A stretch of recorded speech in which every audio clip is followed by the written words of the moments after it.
1893.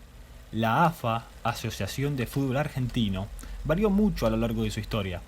Se sabe que, en sus orígenes, los clubes participantes eran muy pocos, había una única categoría y los equipos estaban mayoritariamente integrados por británicos o descendientes de estos. Además, la AFA no se denominaba así en un principio, sino que se la conocía como Argentine Association Football League, o por sus siglas AAF o AAFL.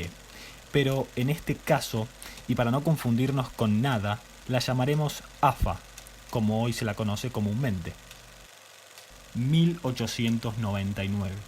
La AFA decide crear una nueva categoría, la Segunda División, pero esta tenía un detalle bastante destacable. El ganador del torneo de Segunda no ascendía a Primera División, es decir, eran dos torneos completamente separados. 1902. Se dio inicio a los de tercer nivel, tercera categoría o tercera división. Cualquier nuevo club que quisiera incorporarse en la AFA podía optar entre anotarse en segunda división o en tercera. El ascenso de segunda a primera división llegaría dentro de unos pocos años después. 1904. Se funda el Club Atlético River Plate. Aunque la página oficial del club estipula que se fundó en 1901, la realidad es que consiguió su afiliación a la AFA en 1905. Ante la disyuntiva de anotarse en la máxima categoría posible, segunda división, o en la más baja, tercera, optó por hacerlo en esta última. 1905. Como bien mencionamos, River se afilió a la AFA en este año y la campaña de River, asimismo, fue completamente paupérrima. Terminó penúltimo en su grupo de 8 participantes. Solo logró sacar más puntos que el último puesto, el cual terminó sin ninguna unidad. Tal vez sea esta la razón por la cual los dirigentes de River decidieron no inscribirse en segunda, porque el equipo quizás no daba la talla. 1906. La dirigencia de River Plate logró el primer ascenso de su historia. No dudaron en ir al escritorio y anotar a River en segunda. Aquí hagamos un inciso.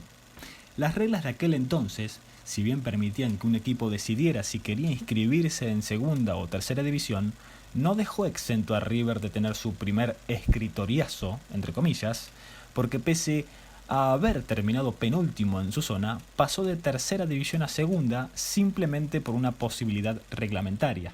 O sea, en la cancha no hicieron ningún mérito. Lo hecho por River fue legal y reglamentario, ojo, no nos desentendamos, pero fue fuera de la cancha, como a ellos tanto les gusta decir. Este año tampoco es precisamente añorado por parte del hincha de River. Terminó sexto en su grupo de 7 equipos, es decir, anteúltimo. 10 de noviembre de 1907. Se produce el primer ascenso de segunda división a primera división. Nacional de Floresta derrotó en la final a River Plate, en cancha de ferro. Así fue como River inscribió su nombre junto al título de subcampeón en la primera oportunidad que estaba en juego un ascenso directo en la historia del fútbol argentino. Aún así, la mejora del equipo riverplatense fue notable con respecto a años anteriores. 1908.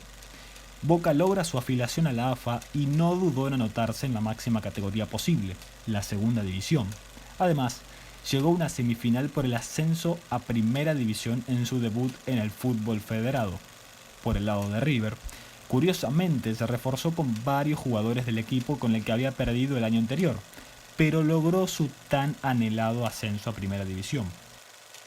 1909. River debutó en primera saliendo segundo, algo que no es para nada poco para un club que recién ascendía, y menos aún si habláramos del fútbol de hoy en día. En aquel año, River terminó a bastante distancia del primer puesto, de quien era dueño Alumni. Aquí hacemos otro inciso más. En todos los libros que datan de la historia de River, se menciona la victoria riverplatense ante el gran y magnífico Alumni como un hito destacado, ocurrida un 12 del 9 en la cancha del Banco Nación por 1-0.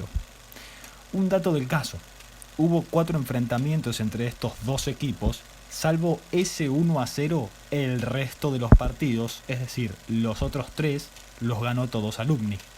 Es entendible, que un equipo chico se vanaglorie por ganarle a un contrincante poderoso, aun cuando la mayoría de los partidos los haya perdido. Aquí viene una racha bastante mala para River de 3 años. 1910.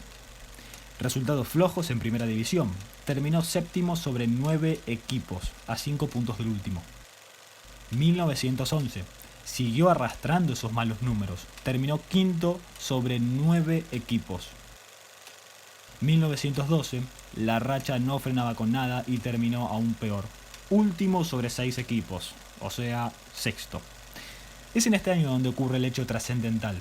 River, como mencionamos, terminó último, por ende debía descender. O al menos eso se tenía pensado.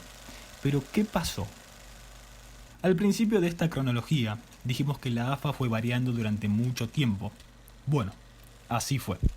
En 1912 estalló la primera gran crisis en el seno de la asociación. De los 10 clubes que originalmente arrancaron el campeonato de primera división, uno se desafilió tras no presentarse a los primeros 3 partidos. Este fue Alumni, y de esta forma marcaría el fin de sus participaciones. Los otros 3 se fueron por disidencias con la AFA, fundando así otra entidad más, la Federación Argentina de Fútbol, o por sus siglas FFA. Esta federación creó un nuevo campeonato, al que se sumaron Independiente, Atlanta, Argentino de Quilmes y Kimberley. Todos los militantes de la segunda categoría en la AFA pasaron a integrar la primera categoría de la Federación Argentina de Fútbol. Y sí, como verán, Independiente ascendió el mismo año que Boca, y solo porque se pasó a otra asociación. A lo último, se terminó sumando la Sociedad Esportiva Argentina, que no estaba activo, pero había participado en 1910 y lo invitaron al nuevo certamen. Así es como la Asociación de Fútbol Argentino quedó con 6 clubes en primera y así continuó con su disputa hasta el final, pero ante la partida de varios clubes hacia la federación, tomó la decisión de, en primer lugar, que no descienda ninguno, recordemos que River había sido el último, y luego incorporar más equipos ya para la temporada de 1913. Todos los que estaban en el segundo nivel, llamada por aquel entonces División Intermedia, ascendieron, y entre ellos figuraban Ferro, quien había obtenido el título e iba a ascender igualmente, Boca, Estudiantil Porteño, Platense, Olivos, Comercio y Riachuelo, y el campeón de la tercera categoría, Banfield, más una invitación especial a Ferrocarril Sud. Sí, esta institución que no participaba desde 1911 fue beneficiada por la AFA para sumarse al campeonato de 1913. Quizás los hinchas de River ahora carguen a los de Ferrocarril Sud porque ascendieron sin hacer mérito de ningún tipo en ninguna divisional. Nunca se sabe con qué pueden salir, claro. La primera división de la AFA pasó de 6 a 15 equipos, luego del estruendo que generó la fundación de una federación disidente que estuvo activa hasta 1915. La misma decisión de escritorio que favoreció, entre otros, a Boca para ascender a primera, como también a Olivos y a Comercio, benefició también a un club que terminó último en la A de 1912, quien podría haber descendido para vaya uno a saber cuándo iba a volver. Ese club se llama River Plate, y un 26 del 6 del 2011 concretó un descenso no consumado.